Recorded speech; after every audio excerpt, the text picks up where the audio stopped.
Good morning, YouTube. This is innate, and welcome to another broadcasting of Chopping It Up with innate.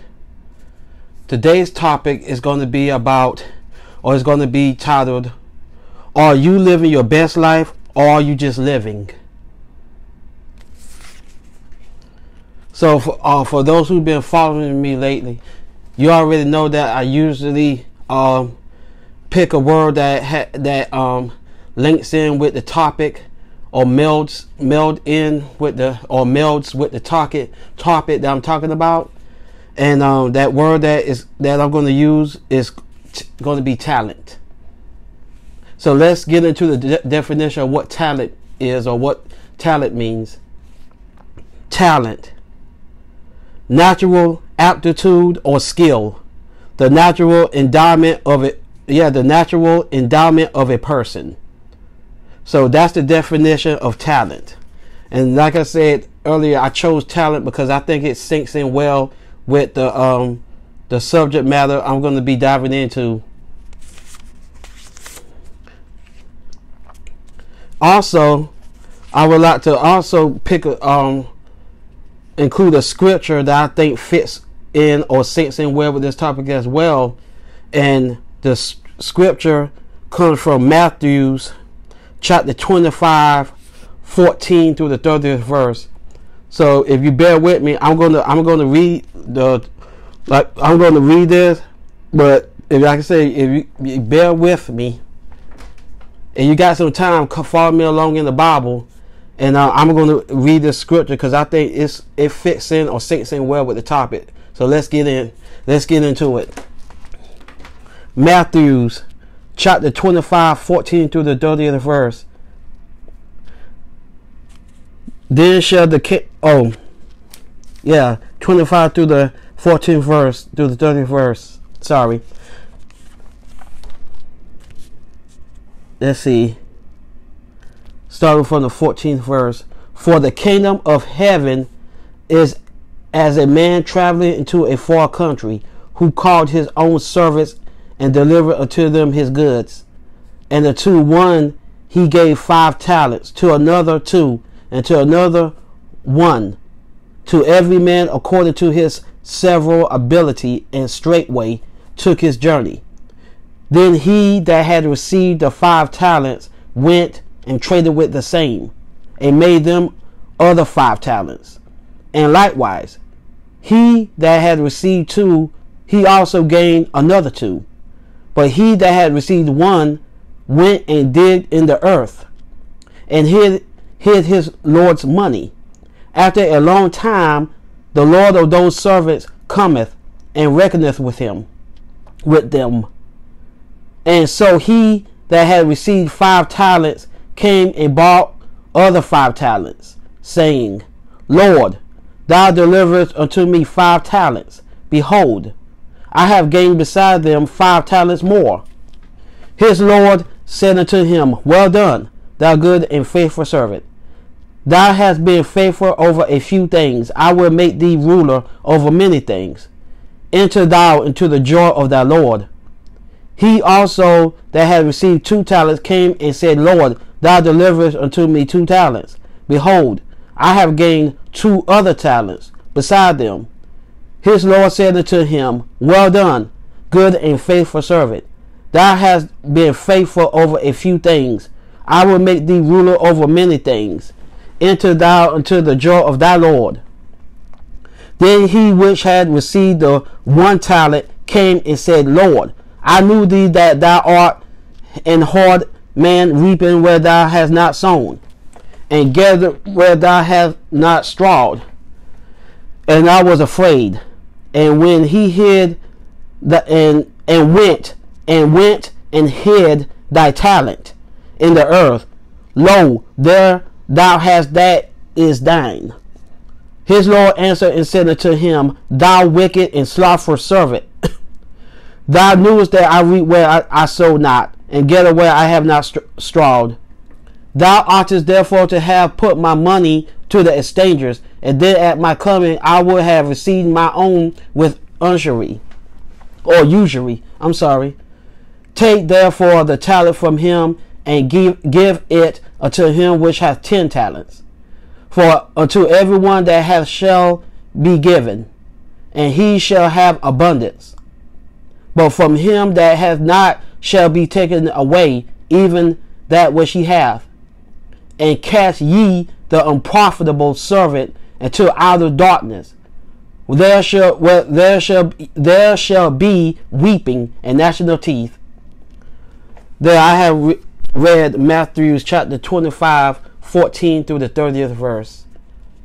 So the reason I read that certain passage of scripture was because, you know, even in the story, not the story, but even in that passage or the parable that Jesus was using or speaking about, I know that talent in that sense meant money, but nevertheless, it's like when it mentioned that how he gave one man, if I'm not mistaken, he gave one man like 5 talents. I think another servant got two, and the other got 1. But nevertheless, the whatever talents that they had on them, they used those talents. They manifested those talents. They just didn't let it grow stagnant or just let it go dormant. They utilized the talents. The guy with the 5 talents, if I'm not mistaken, the guy with the five talents, he went and doubled that and made that 10 talents. And I gotta check and make sure. Let me see. He ended up being able to double that up to like 10 talents. And the servant that had 2 talents, he was able to double or multiply his talents as well.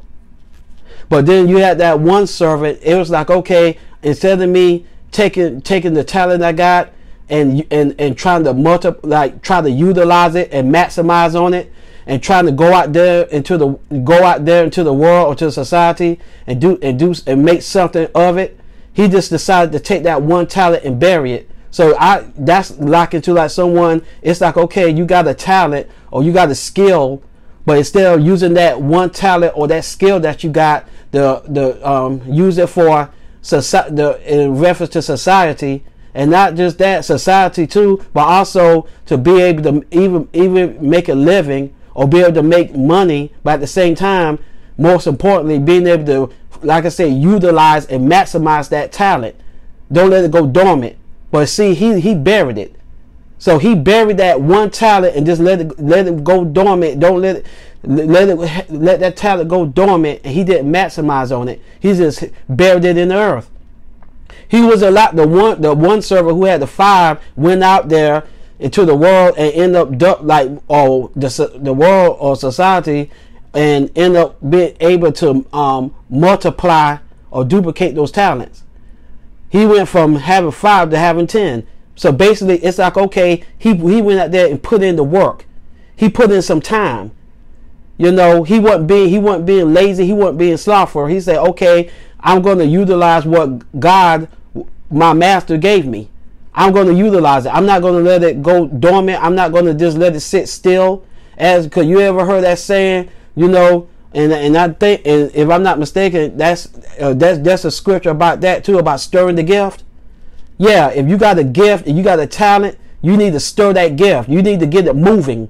You need to get it going, not just let it sit there and dry rot. So the like I say, the servant with the 5 talents end up getting out there, putting in the work. And he was able to duplicate that or come back with like 10 talents, if I'm not mistaken. And the other servant had like 2 talents. Yeah, he had like 2 talents, and he ended up being able to duplicate that and come back with more. So they didn't just sit down on their behind and complain and or talk about woe is me. They took their talents and they went out there and they was able to put in the work and be able to produce more. They was able to produce, you know. So even though I know that in that parable that talent was like equated to money, but still That could be applied to actual talent that God give us. God give us talent. He don't expect for us to just have that innate talent that He give us and just let it go dormant.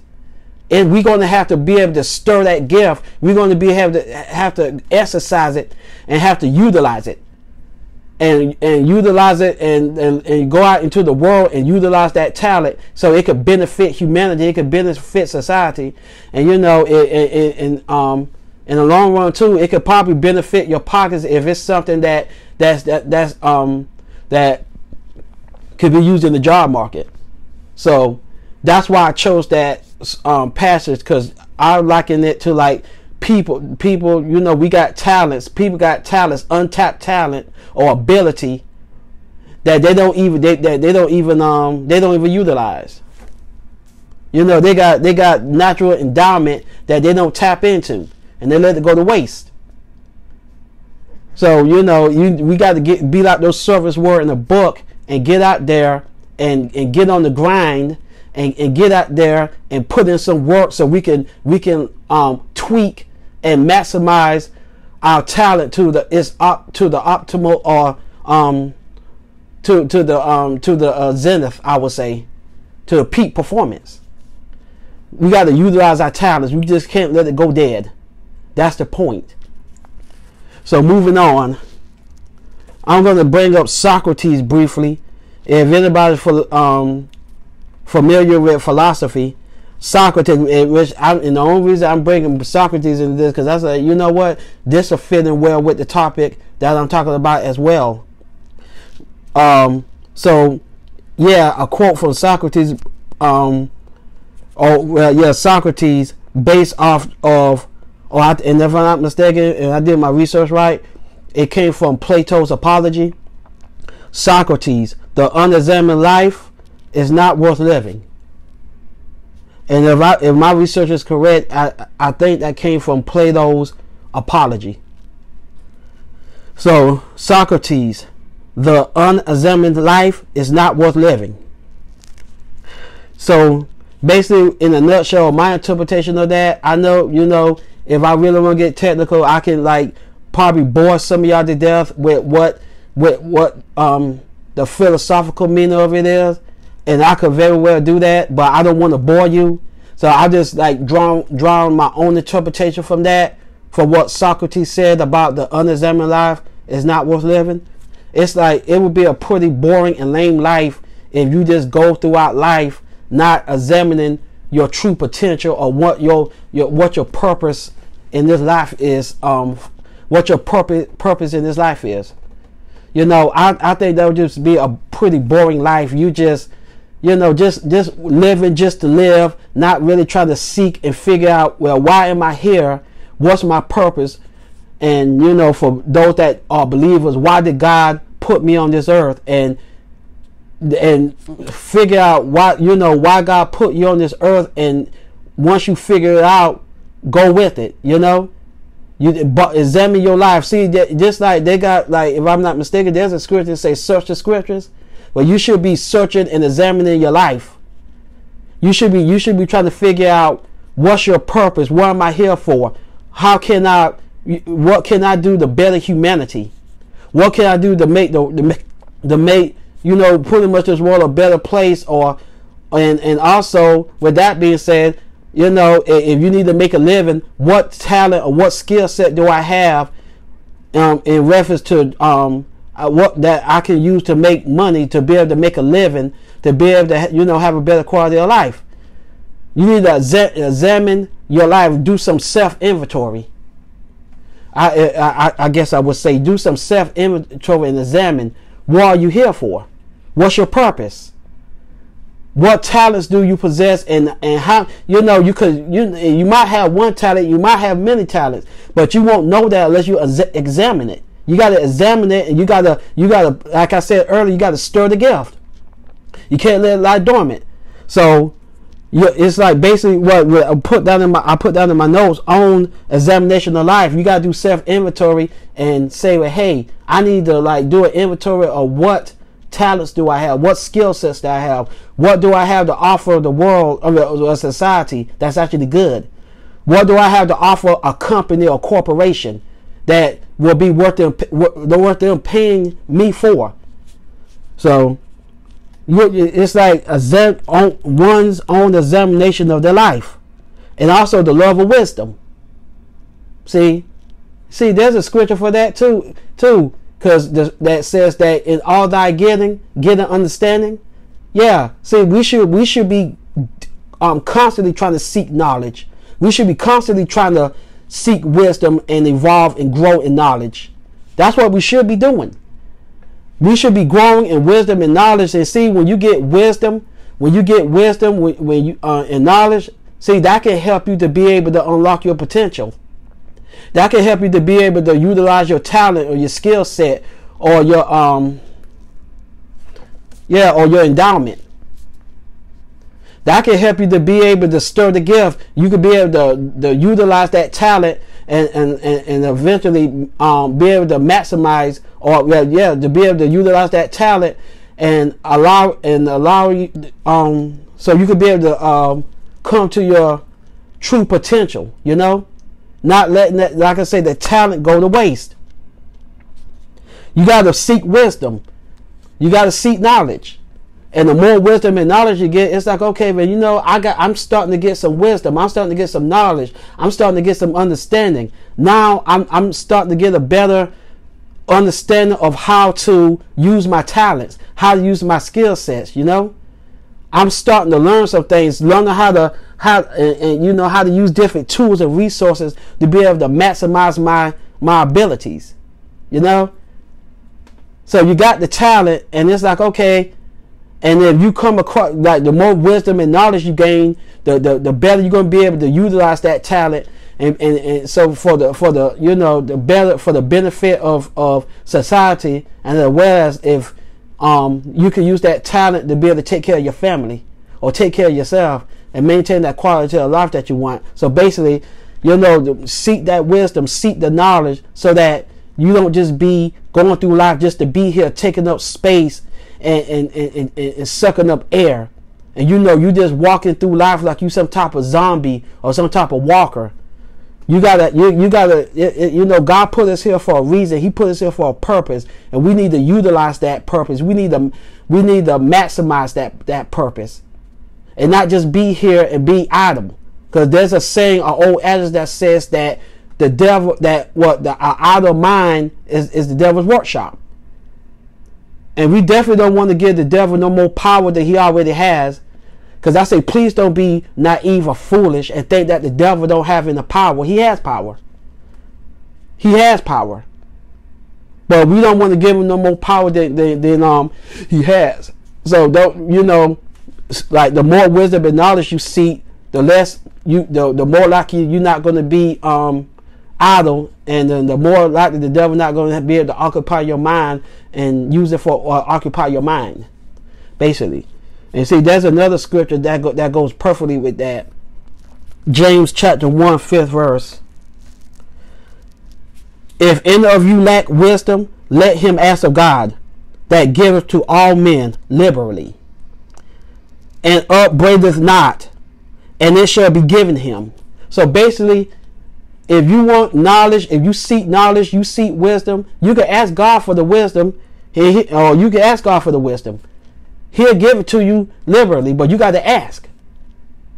And at the same time, you got to have the faith and believe that God is going to allow you to get the wisdom that you need in order for you, you know, in order for you to maximize that talent. So if you ask God for the wisdom, He'll give it to you liberally. Liberally. And, you know, God might allow you to be able to get access to the tools and resources that you need to be able to spend your wisdom and knowledge, or allow you to run across the right person, the right teacher, to be able to help you to be able to unlock help you to unlock your potential. You know, I'm not saying that, you know, God's going to literally send Gabriel down or Michael down and give you like a box and say, okay, here's your wisdom, go ahead and apply it. No, but He got ways he got ways that he can make sure that you get the knowledge through various tools, resources, and people that he bring into your life, or like I say, the tools and resources that he allows you to come across to be able to help, to be able to activate that talent. Because we all got some type of talent or skill set, we all do, but God bless us with some type of talent, but it's up to us to be able to stir that gift. It's up to us to be able to unlock that potential. We got that wisdom, knowledge. That's the key. It's like, okay, your talent is here. Now, I guess in a chest per se, but it's going to take wisdom, knowledge to unlock that chest, or that, so we can be able to get to that talent and, like I say, utilize it. Not just let it go dormant. So moving on, say some might view talent as being able to play a sport, act, or rap. Okay, but what type of talent do you possess that can actually benefit humanity? Because to me, playing sports, acting, and rapping, that's just entertainment. To me, that's just my opinion. And I know I can't speak for everyone else out there, but in my opinion, like playing sports, acting, and rapping, that's just entertainment. Now when it comes to the sports part, it's different if you using sports to get a scholarship. So that's different. You using sports to get a scholarship, so you can be able to get be able to go through college and be able to get a degree that the job market is actually looking for, that can actually make you a comfortable living. Then that's fine. There's nothing wrong with like you being able to play basketball or football or soccer or rugby or tennis. If that's going to get you a scholarship, great, utilize it. Because one thing for sure, you don't have to worry about having student debt after you get the degree. And then once you get the degree, a degree that the job market is actually looking for, it's like, okay, well, you're gonna be able to make some pretty good money, because it's like you got a degree that the job market is actually looking for, whether that's in healthcare / medicine, or go to college to be some type of engineer, or go to school for like information technology, things like that. Because I know those IT guys, they make some pretty good money.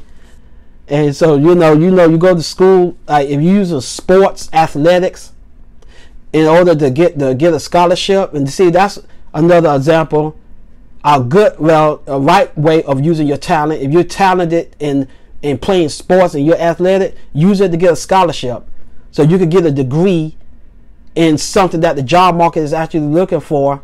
Not just getting a degree in underwater basket weaving, but getting a degree that the job market that's actually in demand. So it's like, okay, I done got a degree in a biology degree or whatever, and now I'm able to apply that biology degree and put that towards nursing, or working in a laboratory, or even if need be to be a doctor.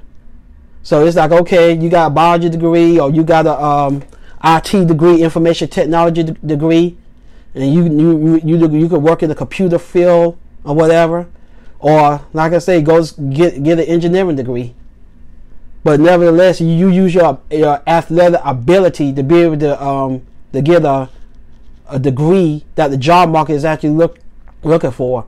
But I'm talking about with sports just being entertainment, I'm just talking about mostly, I guess, because see, with in the collegiate level, yeah, those kids are still in college, they're trying to get a degree, but still, as far as the institution, so like, especially in these big conferences, and especially when it comes to football, you got to pay a lot of money to get tickets to those big conference football games, the NCAA and whatnot. You're gonna have to pay out some money if you want to go see those big conference football teams, and you're gonna have to pay money if you want to go see players at the pro level. You want to go to an NFL game or an NBA game or a Major League Baseball game. Those tickets aren't cheap. You're gonna have to pay out. So you're gonna have to put out some ducats. You're gonna have to pay out some money to go see grown men play a kid game on a pro level. So and is there anything wrong with going to a NFL game or a NBA game or a baseball game? No, but I'm just saying that I'm just thinking, in my opinion, that like sports or acting and rap, that's just entertainment. So when it comes to the pro level, you're gonna have to shell out a lot of money to go see a basketball game. Now that the Golden State Warriors is moving into that new Coliseum over in San Francisco, you can imagine how much those tickets are going to cost. I can only imagine how much those tickets are going to freaking cost now that they're moving over to San Francisco. But you see what I'm saying? It's just that you're going to shell out a lot of money to be entertained by grown men playing a child's game. And even with the movie, like as far as acting, I mean, look at the price of movie tickets now.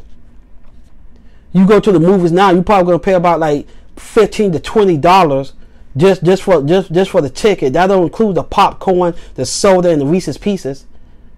But I say on the side note, if you want to save money before you go to the movie theaters, instead of buying the Reese's Pieces and the soda for the concession stand, you should probably make a trip to the dollar store.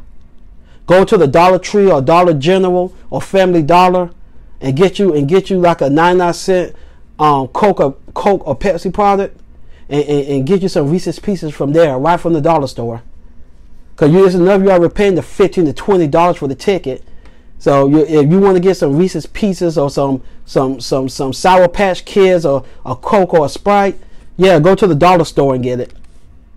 And then even with the acting seems like Hollywood is putting out worse. The movies they're putting out are getting worse and worse and crappier and crappier.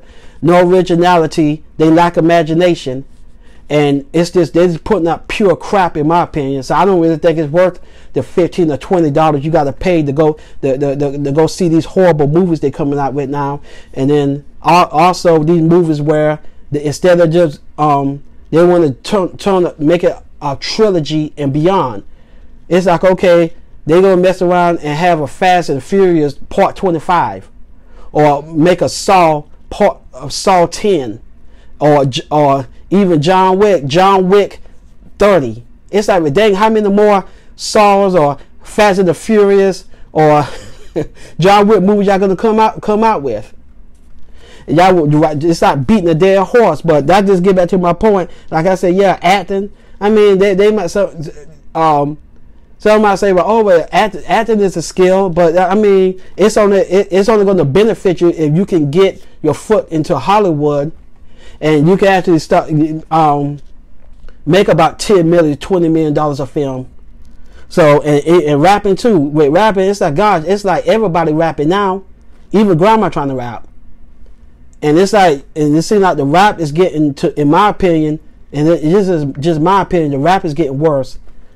All this mumble rap, you can't understand what nobody's saying, and then most of the rappers be doped up and drugged up on something, or freaking sipping on lean.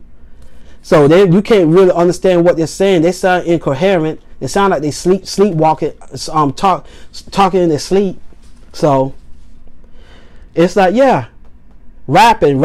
It's like rapping used to be like back in the day. It seemed like rapping, you had to have skills to rap, and everybody couldn't rap. But nowadays, I don't really see MCs or lyricists anymore. I just see a bunch of rappers, and most of them are mumble rappers, and a lot of their songs don't make any sense, and they talk about, it seems like more like a lot more drug rap. Yeah, and they got some violence in there too, but long gone are the days of the art of storytelling and all that in rap. Nowadays it's just like anybody and everybody can rap, and it just sound like hot garbage. and you don't have any MCs or lyricists out there really, and if they are, they're not getting promoted because I guess the corporate feels that MCs and lyricists aren't the end thing. You know, that's pretty much like saying with conscious rappers, they're not going to make as much money as per se a mumble rapper. You know, and I'm not going to go into the name of all these little mumble rappers because I don't really want to give them too much ammunition or too much of a shout out. And you might think that I'm a hater, but it's like, yeah, I hate the state that hip hop is in now. And it's just like rapping. It's like, okay, well, gosh, anybody can rap now. So you don't really have to have talent. You don't have to have a skill set or talent when it comes to rapping nowadays. Maybe 20 or 30 years ago you did, but now you don't. Anybody can rap, and it's pretty much garbage. And I just consider sports, rap, and acting just pretty much entertainment, really. It only benefit those that as able to break into the NBA, the NFL, Major League Baseball, or those who are actually able to get at the roles in Hollywood consistently, or those rappers that, and I know that rappers don't need record labels anymore, but most of these rappers could just go on YouTube and shoot their video, and they could end up making money and getting a contract just like that. They don't even have to sign a contract. They just keep, putting out mixtapes and making their money like that. They don't even have to make a studio album anymore. It only benefit them though, not the average Joe. So, are you talented? And if you are you talented in the trade? In the trade such as automotive, like auto mechanics, being able to fix cars, or HVAC. That seems to be a booming business. HVAC, heating and air conditioning, or even being able to do carpentry work, or masonry. The trades. It's like, yeah, guys in the trades make pretty good money.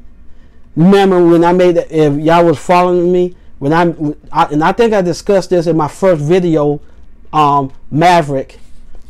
And if you hadn't checked out that video, you need to. That's my first, and that's like my first official introduction to YouTube. That was my first video, and it's titled The Maverick. But I discussed that in the Maverick. As far as the trades, the automotive, or the auto mechanic, HVAC, things like that, masonry, carpentry, and if or even when it comes to, like, if you're really good at science, yeah, go into the medical field, do something in the medical field, be a nurse, be a lab tech, or a respiratory tech or something, or even a doctor, or a physician's assistant, or a pathologist assistant or something. You got a trade, you got a skill set like that, utilize it, so that when it comes to the business world, corporate, or getting a job, it's like, okay, I got a marketable skill set, I got a marketable talent.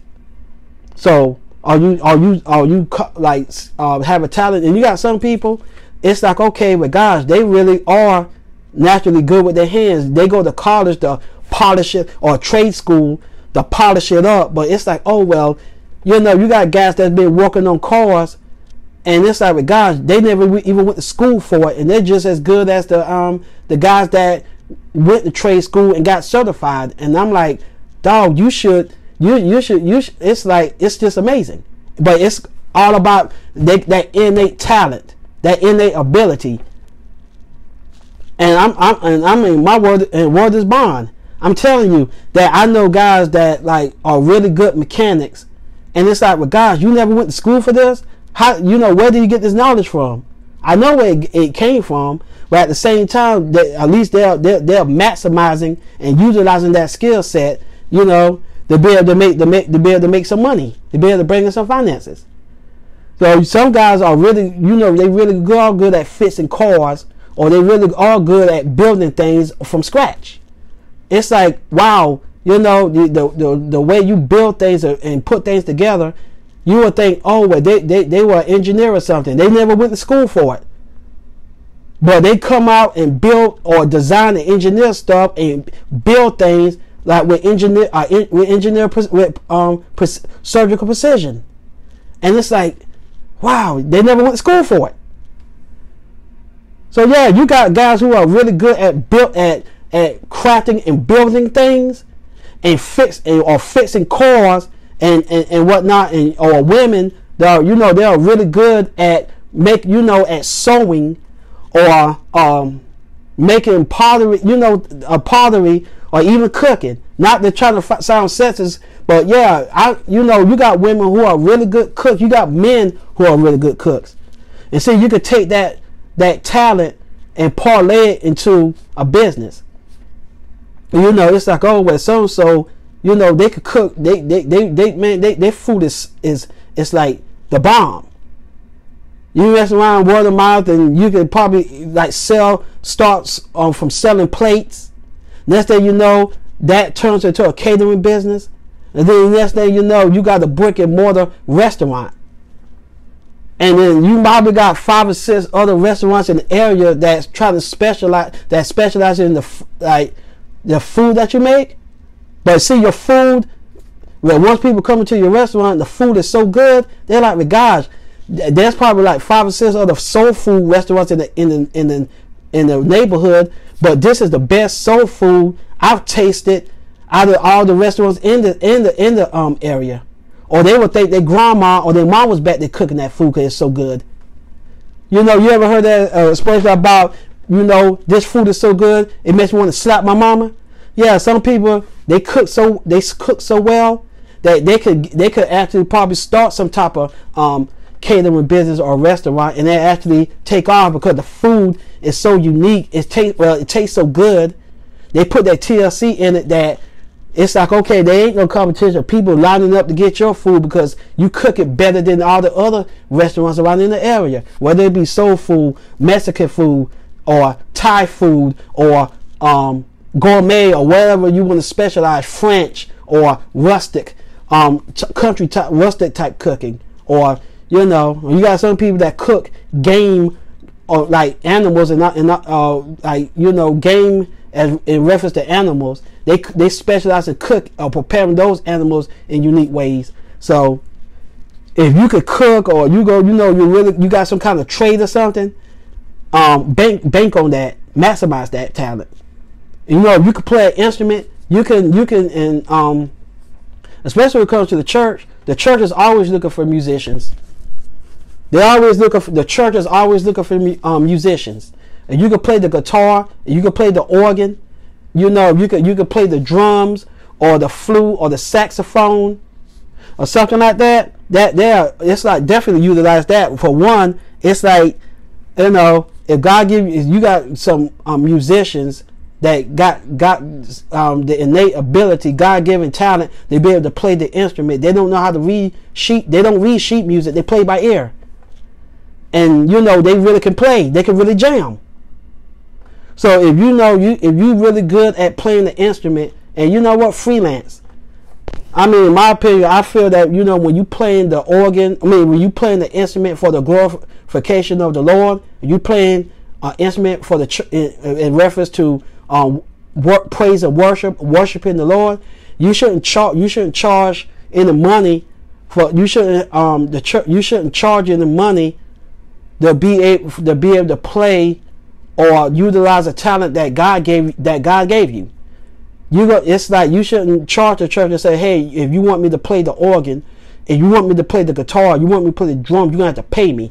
The church will have to pay you when it comes to like praising and worshiping God. If it weren't for God, you wouldn't have the innate talent. You wouldn't have the ability to be able to do that. But if you got the skill set, go ahead and play for the church. And also, and I know some people probably into playing in bands or whatever. Some of y'all might try to go out there and freelance and say, well, hey, you know what? A band might pay you, like say, hey, well, we'll pay you $200 to do this set with us, or you you know, or per set. Y'all can, some people can cash in on that. You know, if you're into like playing rock or jazz or whatever genre of music you're into it, but you could and you could play that music. I mean that instrument for that genre. You could freelance and end up being like playing the piano, the organ, or whatever for whatever band or group that needs you. But I just feel that when it comes to like the church, when it comes to worshiping God, you shouldn't charge the church to pay you and that help. You know, when it comes to worshiping God, you shouldn't charge them money for that. And that's just my opinion. I know there's churches that pay, or musicians that charge the church for their services and say, well, hey, you want me to play the organ? It's gonna where the church will say, well, hey, look, we'll pay you $200 every, you know, a Sunday or whatever, $300 per Sunday to play the organ.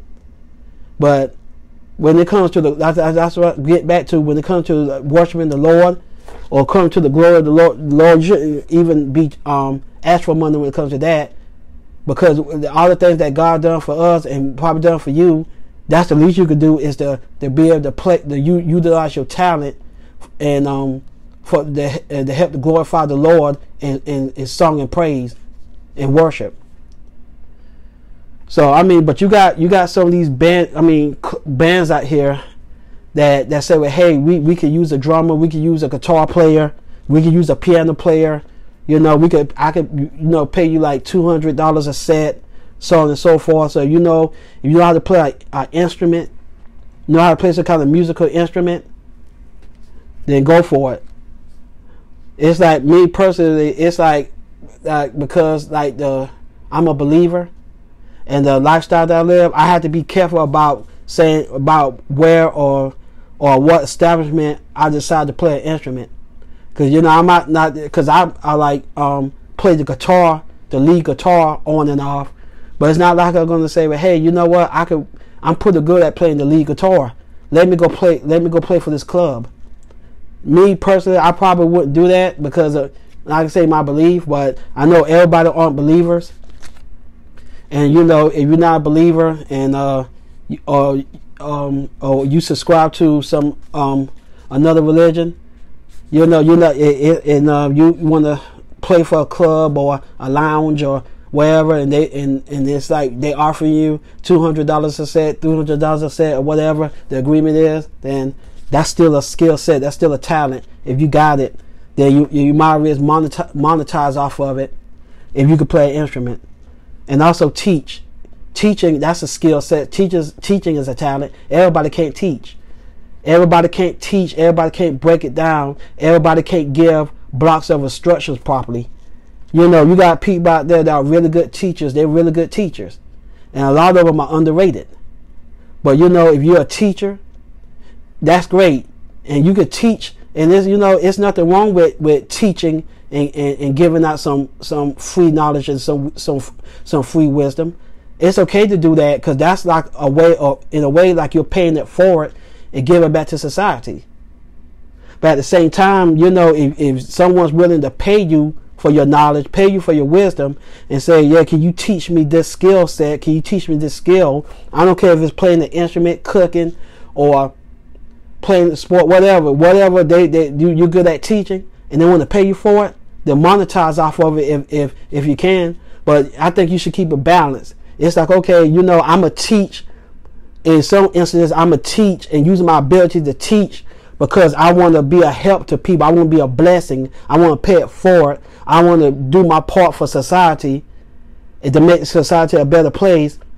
And then on the other hand, it's like, okay, I can also use my teaching ability, my talent of teaching, to be able to make a living. I mean, you got really good teachers that's in academia. It's like, you know, when it comes to like elementary school, middle school, high school, college, you got some really talented teachers. You got really good teachers that's in the church. You got really good brothers that when they get up there and teach or get up in the pulpit, it's like, oh wow, he's really a really anointed teacher. He's stirring that gift is getting stirred. It's like he's a really good teacher. He knows how to break down the information. He knows how to, a good teacher knows how to break down information.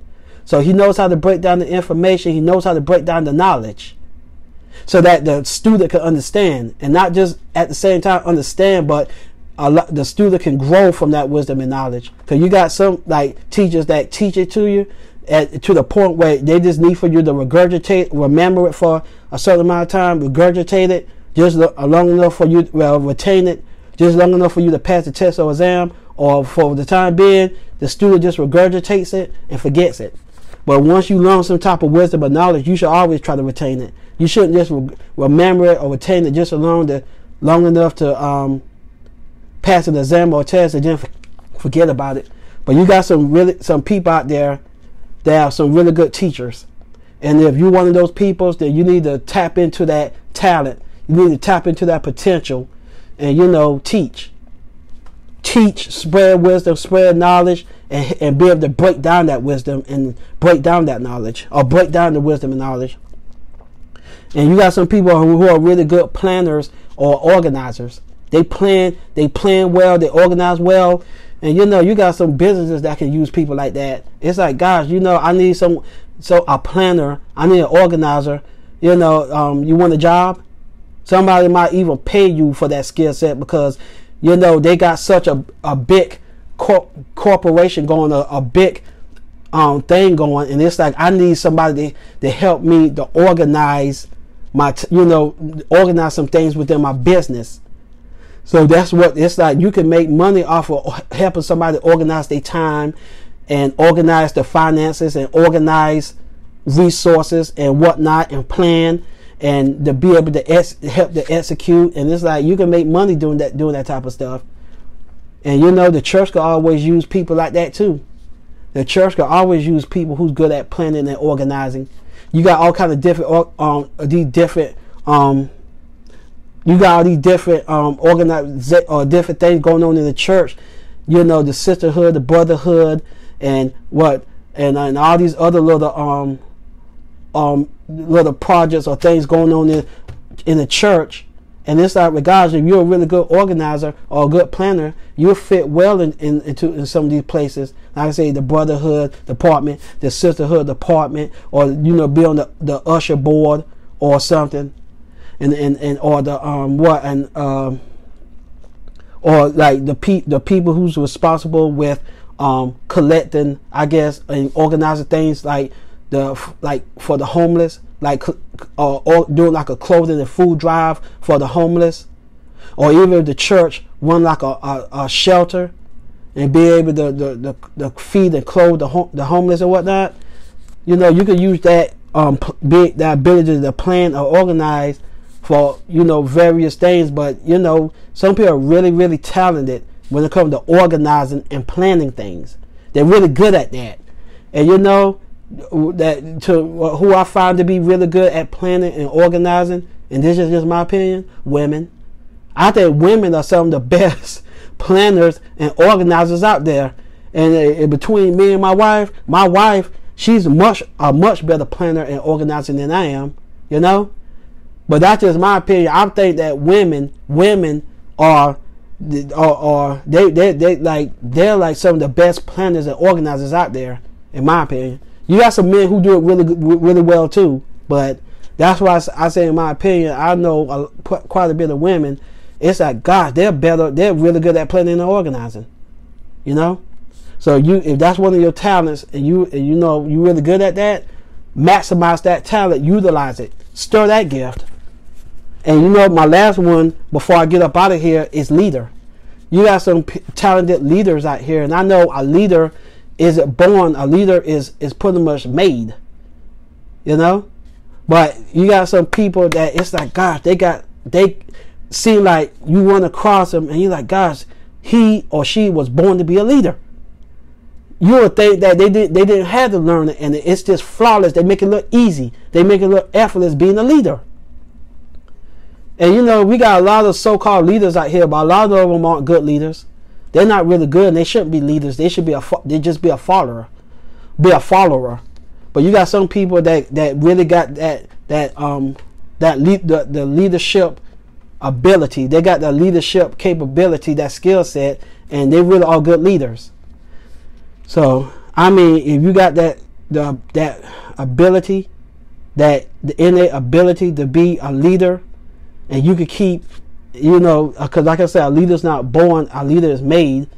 But yeah, it definitely leadership or leadership. That's definitely a talent. That's definitely a skill. Everybody can't be a leader, just like everybody can't be a king and everybody can't be a queen. And I know that, you know, especially in the black community, people get called king and queen, so they throw that term around loosely. And I understand. I get why they call the men king and kings and the women queens, and I get that. But everybody can't be a king and everybody can't be a queen. You know, I can say, hey, what's up, my brother, or what's up, my sister. Yeah, because everybody can't be a king and everybody can't be a queen. And you understand what it takes or what goes into being the king or being the queen, you won't be using the term so loosely neither. This calling every, you know, every woman you see a queen, or every man you see a king. Because every woman ain't a queen, and every man is not a king. You know, because you got to understand what goes into being a queen and what goes into being a king. Yeah, and I mean, but I'm a positive person, and like I say, I'm black, as you can clearly see. But you would never hear me calling another black person or any color or person the N-word. I'm not going to, you know, come greet my brother or my sister with the N-word. That's just a derogatory, degrading word that our oppressors used against our ancestors in the past, and I just refuse to keep that cycle going. So I might not call you king or queen or say what's up my queen, or what's up king, but you know, I might just say, hey, you know, what's going on, brother, in the sense of, because you got different aspects and or layers to the term brother or sister, but I get into that in another video because I'm about to wrap this up. But yes, it's like everybody can't be kings, everybody can't be queens, everybody can't be leaders, you know. But you got some people out there that really are that they got they got that leadership potential in them. It's in them. They got some type of leadership ability in them. It just gotta get honed. It just gotta get tweaked. So with that being said, YouTube, thanks for listening. You know, I try to give you as much knowledge and wisdom as I could to the best of my ability. I hope you learned something from this, because I enjoyed imparting the wisdom to you. And some of it was my opinions, but for the most part, I try to give you some wisdom, a little bit of education. You know, so you like what you heard, you know, click like, and if you want to leave a comment, that's fine too. Leave a comment. I love to read through the comments for those that do leave me comments. And you know, if you want to hit subscribe, go ahead and subscribe. Because as long as I could churn out the content, I'm gonna churn out the content. I'm gonna keep this thing going. I'm going to keep this train moving. So you know, if you want to really help me out, you can hit the subscribe button, and also don't forget to hit that bell, so that way when I upload fresh content, when I upload more gems, you'll be in the know. You'll get the 411. You know. So with that being said, I'm gonna have to get ready for work shortly. But thanks for listening. Thanks for tuning in, and I'll see you next time, YouTube. Thanks for chopping it up with Zenith Intellect. Peace.